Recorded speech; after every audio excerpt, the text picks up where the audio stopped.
Hello guys, welcome to back to my channel. আশা করি তোমরা সবাই ভালো আছো, আমিও ভালো আছি। আজ আমি একটা নতুন ব্লগ নিয়ে চলে আসলাম। সকাল সকাল গুড মর্নিং।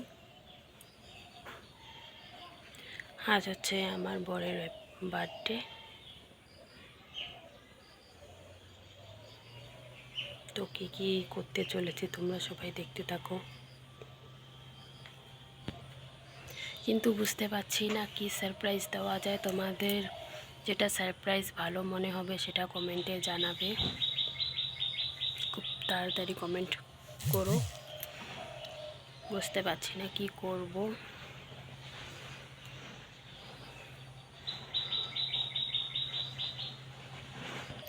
আজ তোমার দাদা ভাইয়ের বার্থডে, দেখতেই পারবে কি কি প্ল্যান হচ্ছে, দেখতে থাকো।